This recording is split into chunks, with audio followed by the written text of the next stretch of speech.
मौलाना मोहम्मद कासिम नानूदी रहमतुल्लाह अलैह हिंद दारुल देवबंद मौलवी टांगे में चढ़ियो वञनि पिया हिकिड़ी दावत टांगे वारो हुजे वाणियूं तें ॾिठो त मौलवीअ जो मसा हथ पिया आहिनि असांजी बि आदत इहा आहे असांजे मसइले में मुंझी पवंदासीं न पोइ पुछंदासीं कोन पोइ मसइलो खीसे में पियो हूंदो पोइ ओचितो पोइ मुलऊं गॾिजे त पोइ ॿा मां जॾहिं साईं ख़ुदा कयो गॾिजी विया मसइलो त ॿुधाए हल हिकिड़ा मसइले जो को लाचार हो छा मसइलो खीसे में पियो आहे जॾहिं मुलऊं गॾिजे तोखे टोरो लॻे त हींअर ई टोड़ो विझंदे केले या सब्र कंदे सुभाणे मसलो खीसे में पिया हाणे ॿ ॾींहं घुमे पियो जॾहिं मुलऊं गॾिजे मसले जेके लाचार हूंदो त उन महिल जी मोटरसाइकिल कढंदो हल त हलूं खरड़ा मौलवियुनि खां मसलो पुछियो मसले जेके लाचार हूंदो न उहो पंधु कंदो त वाणीअ जो ॾिठो त मौलवी गॾिजी विया किसी मसलो आहे हिकिड़ो ॿुधायो कि कहिड़ो कि अलाह साईं जेको रब पाण आहे सो रब हिंदू आहे या मुस्लमान मौलवी चयो ला हौल वला कुव्वत इल्ला बिल्लाह अल्लाह साईं जे बारे में अहिड़ी ॻाल्हियूं न करे चरियो थियो ई न मौलाना नानूदी रहमतुल्लाह अलैह फरमाए बाबा हू वाणियूं आहे हुन सवाल कया हुनखे मुतमइन कयो चईसी तव्हां मुतमइन कयो कि हा वाणी खे चई अबा ॻाल्हि ॿुध हेॾां तवजो कि हा कि भला हिंदुस्तान में त गऊं जे ज़बह करण ते पाबंदी आहे कि हो कि भला गऊं कुराड़ी थी नेठ मरंदी या कोन मरंदी चईसी जाम जो मरन कुराड़ियूं थी पोड़ियूं थी नेठ मरन थी कि पोइ जेके मरन थियूं कुराड़ियूं थी उन्हनि खे केर थो मारे त वाणी जी ज़बान मां निकिरियो कि अल्लाह साईं थो मारे कि पोइ अल्लाह साईं मुस्लमान आहिनि तॾहिं त गऊं खे मारे थो जीअं अल्लाह जी वाणी हुजे त गऊं जो त नालो ई कोन वठी आहे त भले भई हले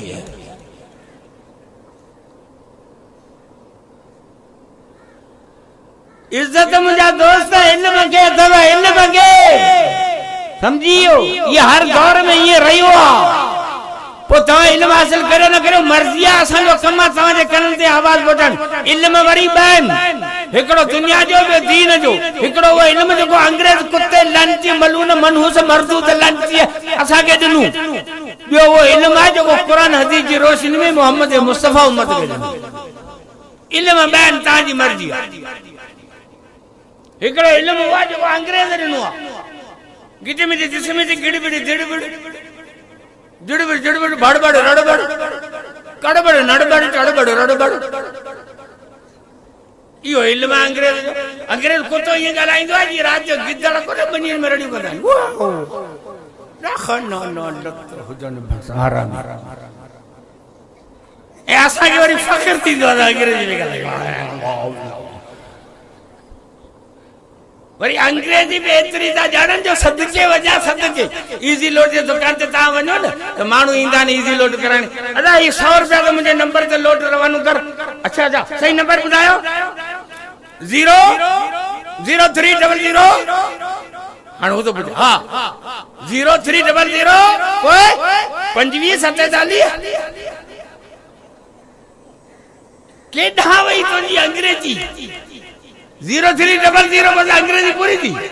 अया वरी 2547 29 करी ॾाढो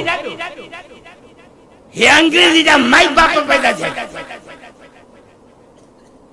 हिकिड़ी तालीम इहा आहे गिटे में जिस्म में गिड़बड़ी दिड़बड़ी जड़बड़ ॿी तालीम उहा जेका अल्लाह जे रसूल खां आई आहे क़ुर आहे हदीस हाणे जेको छोकिरो अंग्रेजी पढ़ियो हुन खां पुछे तोखे कंहिं पढ़ायो कि मास्टर ईसे अच्छा मास्टर ईसो कंहिं पढ़ियो मास्टर ईसो पढ़ियो प्रोफेसर लखू वटि प्रोफेसर लखू जो उस्ताद प्रोफेसर रमू जो उस्ताद प्रोफेसर चिबड़ जो उस्ताद प्रोफेसर अक्कू लाइन छिक त ब्रेक लगदो बर्तानिया में या अमेरिका में के अंग्रेज कुत्ते ते जितां गायो आयो कुरान के पढ़ायो थी ईसा उनके क्या पढ़ायो थी मौलाना कासमी उनके क्या पढ़ाई थी मौलाना बिनोरी उनके क्या पढ़ायो मौलाना अनवर शाह कश्मीरी कुरान पढ़ने वाले जी लाइन चिकी दे तो ब्रेक मदीने में मोहम्मद मुस्तफा जे जात दे लगा जेको बच्चो मदरसे में कुरान पे पढ़े उन जो रूहानी राब्तो कायम है मदीने जे मीर सां जो त इल्म उतां आयो आहे जेको गिटी मिटी तस्वीर में पढ़े उनजो रूहानी राब्तो कायम है बर्तानिया अमेरिका सां पोइ तव्हां मर्ज़ी वारा आहियो पंहिंजे बच्चन जो राब्तो कहिड़े मुल्क सां तव्हां कायम करियो उहो तव्हांखे मोकल आहे हीअ दुनिया आहे पर एतिरो ज़रूर रखिजा त इज़त क़ुरान में आहे दुनिया जी कब्र जी मैदान महशर जी आखिरत जी जन्नत जी इज़त अल्लाह जी क़ुरान में हालो तुंहिंजो पे मरी वियो आहे तो अंग्रेजी जो 10 जो किताब खण सॼो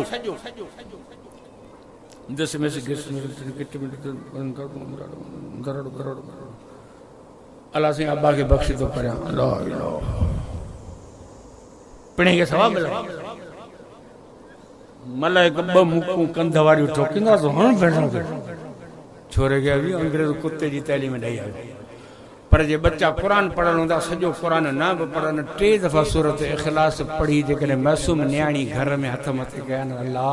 मुंहिंजो बाबो वफ़ात करे वियो आहे अल्लाह ताला न न्याणी जे हथनि खे ख़ाली कोन छॾींदो इंशाअल्लाह त न्याणी जी पे जी क़बर अल्लाह जे रहम सां भरे छॾींदो अल्लाह जे रसूल फरमाए 3 कुल पढ़ो तो पूरे कुरान जे ख़त्म जो सवाब ये इज़तूं अल्लाह तबारक व तआला कुरान शरीफ में रखियो तव्हां जेकॾहिं न पढ़ंदा अल्लाह साईं अंधनि खे मोकिलींदो तव्हां जेकॾहिं न पढ़ंदा त वरी अल्लाह ताला न्याणियुनि खे मोकिलींदो कुरान जूं हाफ़िज़ाणियूं आलिमाणियूं थींदियूं ॿुधो हिन साल असां जे वफ़ाक़ुल मदारिस पाकिस्तान में जेको असां मौलवियुनि जो बोर्ड उन बोर्ड में जिन हाफ़िज़न हिफ़्ज़ मुकम्मल करे कुरान याद हाफ़िज़ करे सालानो इम्तिहान ॾिनो आहे उन्हनि जो अंग आहे 78,000 जंहिंमां 14,000 न्याणियूं हिन साल जी रिपोर्ट आहे छो त असांजो साल रजब शहबान में ख़त्म थींदो आहे हिन साल हिन वक़्त पूरी दुनिया में जेके भी इस्लामी मुल्क आहिनि उन्हनि में पाकिस्तान पहिरीं नंबर ते आहे जेको दुनिया में वधि में वधि हाफ़िज़ तयार पियो करे पूरी दुनिया जे इस्लामी मुल्कनि में भले हुकूमत केतिरी भी मुखालफ़त करे असांजी केतिरी भी मुखालफ़त करे सरमायादार करे या हुकूमत करे या ॿियो केरु करे छा बि करे विझो या मुखालफ़त असांजी न आहे या क़ुरान जी आहे ऐं क़ुरान रब जो आहे रब लाथो आहे रब क़ुरान जी हिफ़ाज़त कंदो त क़ुरान जे ख़िदमत करण वारनि जी बि रब हिफ़ाज़त कंदो इन जे करे जेकॾहिं महफ़ूज़ थियणु चाहियो था त अल्लाह जे क़ुरान जी ख़िदमत करियो पंहिंजे बच्चनि खे क़ुरान पढ़ायो चओ इंशाअल्लाह पढ़ाईंदासीं तव्हांजो प्रोग्राम इंशाअल्लाह जारी रहंदो दस्तार थींदी उन खां पोइ बुज़ुर्गनि जूं तक़रीरूं थींदियूं तिलावतूं थींदियूं कारी अमीर अली साहब आया आहिनि उन्हनि जी बि तिलावत थींदी सभई दोस्त पंहिंजे ॿिया जी जाइ ते इत्मीनान सां वियो